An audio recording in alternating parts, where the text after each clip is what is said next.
Hi, good evening all, and thank you so much for joining today's exclusive webinar. My name is Ashish Asthana, and in today's session, we are doing exclusively on ETFs, right? What is the strategic importance of ETF in your portfolio, right? ETF still, I have seen, still it sounds like a kind of a jargon to many of our customers. So today, to do the honors, we are having a great personality with us, right? Mr. Samir Desai, who is national lead into ETF with Nippon Asset Management. Right. So, Mr. Samir, we welcome you. Thank you so much. And definitely, we have we have received queries, we have received questions. So basically, they wanted to know how ETF works, what is the thought process behind that, what kind of allocation do we have, and how it can be beneficial for them. Thank you, and good afternoon to all investors who have logged on to this webinar. So today, over the next couple of minutes, I'm going to be talking about exchange traded funds or ETFs in short, and I'll be highlighting the immense popularity that ETFs have seen over the past couple of years, why they have become popular, how can we use them extensively for portfolio construction, and what are some of the strategies that can be constructed using ETFs. So an exchange traded fund is essentially a mutual fund scheme that trades on the stock exchange exactly like a stock. So two main benefits. One is the diversification benefit of a mutual fund scheme, and secondly, the real-time pricing of a stock. So to put this in perspective, if you buy an individual stock, there is no diversification available. So it is a concentrated risk. And if one buys a traditional mutual fund scheme, there is no real-time pricing available, and one gets only the end day pricing, but what we call the NAV of the scheme, which is declared at 3:30 p.m. Each working day. Now, this versatility of the ETFs have made it very, very popular. And in fact, I'm going to highlight two main events that happened in India over the last 5 years. First was the government of India's decision to disinvest via the ETF route, seeing its versatility. And secondly, the decision of provident funds to participate in equities via the ETF route. So the government of India's decision happened in 2014. And as a consequence of that, the disinvestment happened via the CPSE ETF, or what we call the Central Public Sector Enterprises ETF, which I'm sure some of you would have invested in over the years. The CPSE offerings since 2014 have been about 50,000 crores, and the total subscription received has been 1,40,000 crores, showing the immense popularity of the disinvestment via the ETF route. And likewise for the provident funds who have been big investors in ETFs. As a result of all this activity, today the largest mutual fund scheme in India is an ETF. So this is a short introduction about the popularity of ETFs in India. Now, considering the versatility, how can we make use of ETFs? So one of the very important investment principles that some of you may be aware about is the asset allocation principle. What is asset allocation? Asset allocation is simply distributing your investments amongst various asset classes like equities, gold, fixed income, and so on and so forth. So let me give you a very simple example to understand asset allocation. We find there is asset allocation in seasons. For example, you have summer, winter, monsoons, and spring. Imagine if you had only summer, let's say equities, or you had only monsoons, fixed income. It wouldn't work. Another example of asset allocation is that in school, we study all kinds of subjects, maths, physics, chemistry, geography. Imagine if you studied only one subject, it wouldn't work. So asset allocation works exactly on the same principle. Think of it as a thali where you're eating a balanced meal and distributing your risk amongst various asset classes. So let me come to equities, because most of the exchange traded funds available in India currently are the equity ETFs, which are listed on the BSE and the National Stock Exchange. So essentially the underlying portfolio of any equity ETF is an index. What are the advantages of putting money in an index versus putting in mutual fund schemes and stocks? An index is a portfolio that is designed to mimic the characteristics and properties of an asset class. For example, Nifty is so designed so as to be representative of the large cap segment in India. So Nifty is designed to capture the properties, behavior of the large cap segment in India. An individual large cap company cannot do this, and even a large cap mutual fund scheme cannot do this. So indexes are true representatives of asset classes. So if I have a Nifty ETF, it is equivalent to taking exposure to the large cap space in India. Likewise, if I have a next 50 ETF, it is mimicking the next 50 index, that is the next 50 stocks after the Nifty, which are also large caps. Likewise, we have ETFs available for the mid cap index, which is the mid cap 150. We have ETFs available for gold, for fixed income. So asset allocation means merely combining the various asset classes and thereby reducing the overall volatility and risk of the portfolio. Why does this happen? Because various asset classes move in negative correlation. For example, if equities are doing well, then gold may not be doing well, and vice versa. So combining two different or three different asset classes reduces the overall risk of the portfolio and gives you a risk adjusted return, which is what we should aim for. So what are the various kinds of ETFs available in India? The large cap ETF space in India includes the Nifty ETF and the next 50 ETF. So the 100 companies that are represented by this two indices currently map almost 75% of your market by value, what we call market capitalization. So just buying these two ETFs, Nifty and next 50, is equivalent to taking exposure to almost 75% of the Indian stock market by value. Nifty ETF was the first ETF which was launched in India way back in 2001. And since then, it has done about 16% CAGR approximately. Now, think of the amount of companies that have come and gone in this time period. The companies that were, blue chips went bad. One had to identify future blue chips in advance. Instead of that, if one had just bought a Nifty ETF, it has mimicked the India growth story. In fact, one could even have done an SIP into the ETF. This is a wonderful method of investing in ETFs. And HDFC Securities, by the way, has the DIY SIP or the do-it-yourself SIP platform available to investors, where ETFs are incidentally very, very popular. So Nifty ETF is the top 50 companies. After that, the smaller large caps, what we call the Nifty Next 50, there is an ETF also available for that. The oldest Next 50 ETF in India was launched in February 2003. And since then till date, it has done approximately 20% CAGR till date.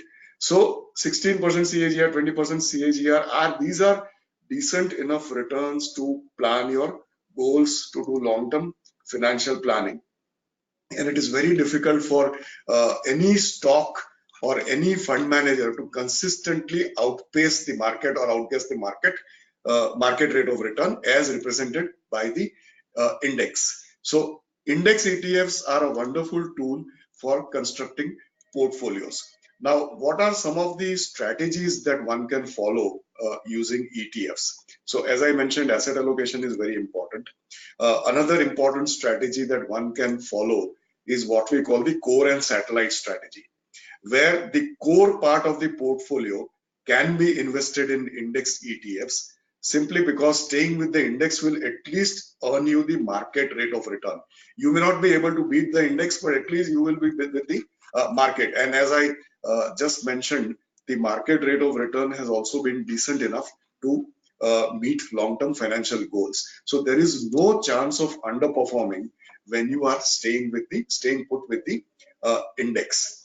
with as little as rupees 1200, one can buy a Nifty ETF in India today, and with as little as rupees 300, one can buy a Nifty Next 50 or the Junior ETF. So just with about 1500 rupees, one can easily participate into equities as an asset class.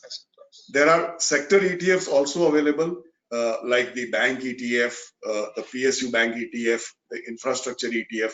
Here also the point is that instead of doing guesswork of which stocks to buy, supposing one is bullish on the banking sector, instead of trying to figure out which stocks to buy, one can simply buy the bank index via the bank ETF. Another very important feature of any ETF is its low cost. Cost is a very, very critical feature. It is almost, think of it almost as a hidden tax which eats into your returns. So for example, some of the cheapest Nifty ETFs in India are available at a 5 basis points annualized expense ratio. Put this in perspective with large cap mutual fund schemes, since I'm talking about the Nifty, which can charge almost 10 to 20 times more on an annualized basis. Similarly, one of the cheapest Nifty Next 50 ETFs is available at only 15 basis points. How does one look at the cost? As I said, cost is a hidden tax. So assuming a stock or a mutual fund scheme gave you the same return, then merely on cost, the ETF will give you a higher return or save you that much of money. So portfolio construction becomes very easy using low cost ETFs. To come back to the core and satellite strategy which I was talking about, the core can be the ETF because one should be with the index. The satellite component of the portfolio, one can think of buying stocks or mutual fund schemes. So you have a combination of what we call alpha and beta, both working for you in the portfolio. This is one of the best ways to participate in the market or to meet your long-term goals. Another important advantage of the ETF is supposing is what we call cash equitization. Supposing the market falls and one doesn't know, and one is sitting on cash and one doesn't know what sectors to buy, what stocks to buy, one can at least participate in the market by straight away buying the Nifty ETF or the Next 50 ETF. So any upside of the market, one can easily capture. So if I have to list down the advantages of ETFs, one is diversification. Diversification, as experts have said, is closest to something called the free lunch in investments. There is no free lunch in investments, but if something comes very close to it, it is diversification. Don't put all your eggs in one basket, is what we learned at school, and that is what diversification achieves. Second advantage of the ETF is real-time pricing.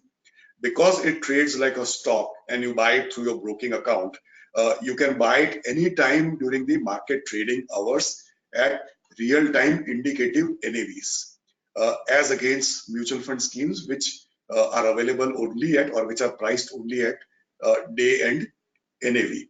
So diversification, real-time pricing. The third main advantage is the cost. It's a very low-cost vehicle. So cost savings is eventually adding to your returns, and it adds to your corpus in the long-term financial goals. Fourth advantage is asset allocation.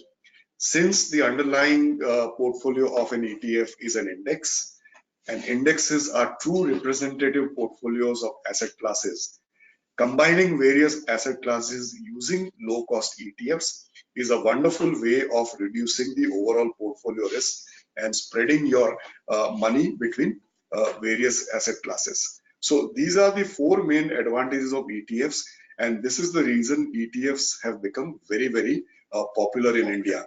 To just quote a number, the current corpus of ETFs in India is over 1,50,000 crores, okay, which was just about 1,000 crores a decade ago.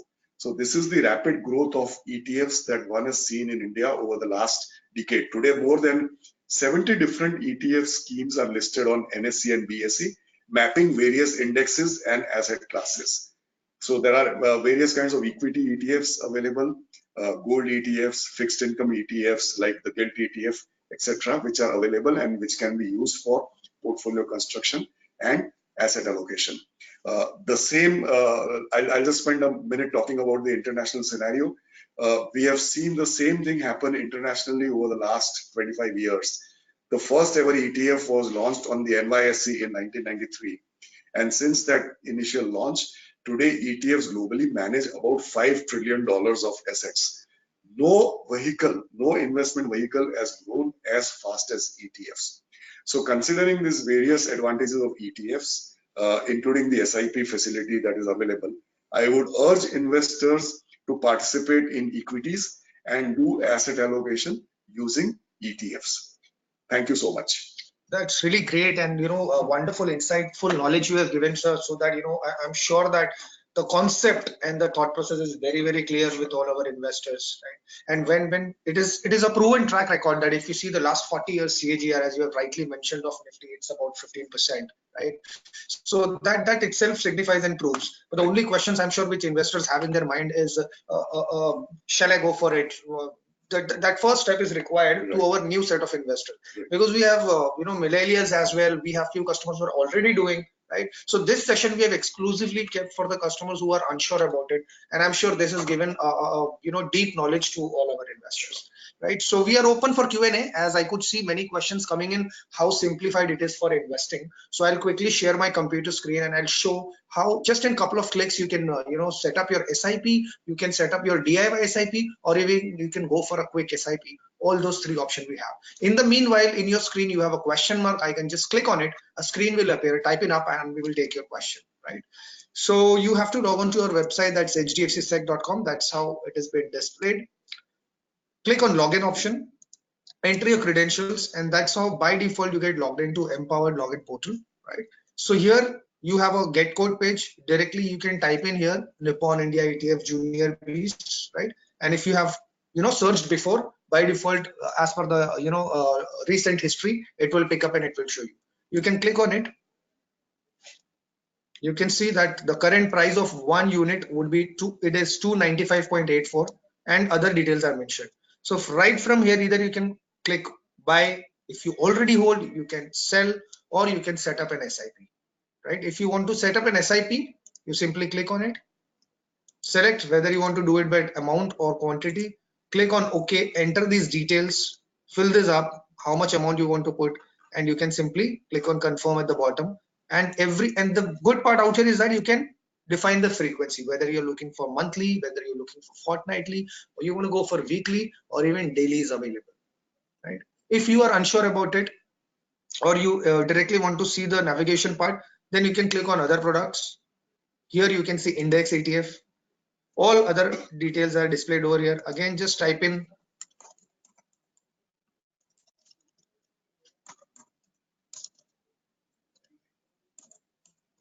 right. You just type in the initials, and here you will be able to see this. Again, you can click on it. You click on go. Similar pattern it will open. Click on purchase. Details are auto filled. This is how the buy panel looks like if you want to do a lump sum investment, right? Just enter the quantity, price, and click on place order. Your order would be successfully placed. Similarly, you can do this from our mobile trading application also, right? Just log on to mobile trading application, search the scheme, and you can click on buy, sell, or set up an DIY SIP, right? Let's see the further questions that we have.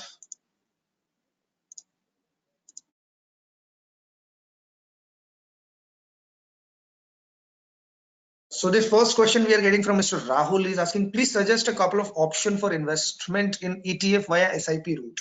Yeah, so very good question. So I think since we were discussing the Nippon Junior ETF, let me spend 2 minutes talking about this ETF, because I think this is a very good building block for long-term portfolio goals.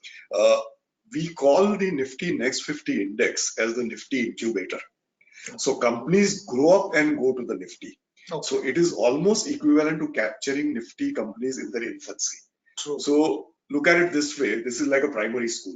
Correct. Kids are naughty, so they tend to give you a higher expected return. Exactly. Okay, so our analysis tells us that over the last decade, Right. almost 90% of the Nifty stocks came from the next 50. From next 50. Okay, and that is why this ETF has given you a very high return or a very decent return over the last 16 years that it has been in existence. Right.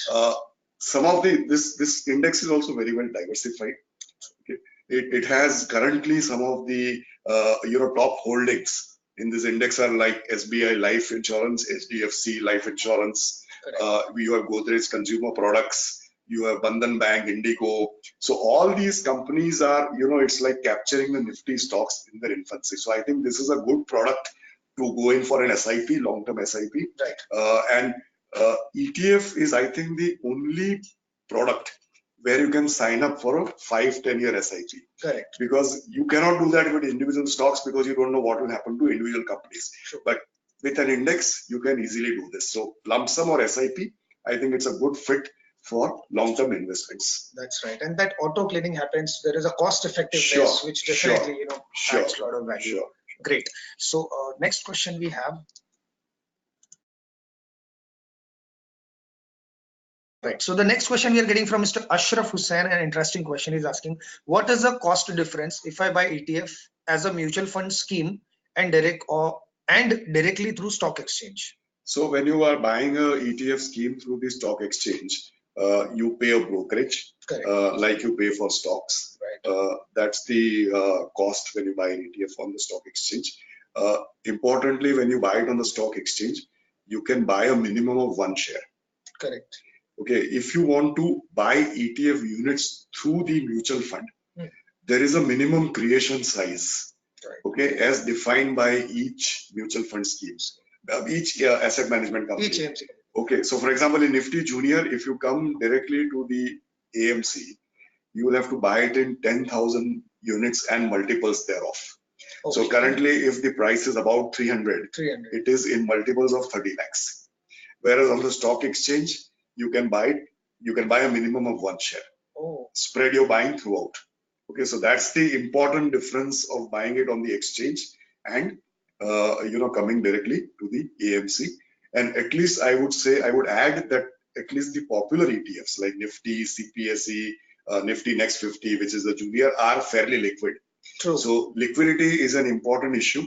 Okay, so these ETFs, since they are liquid from the Nippon India stable, there is no worry of any impact cost and all that. Right. Great.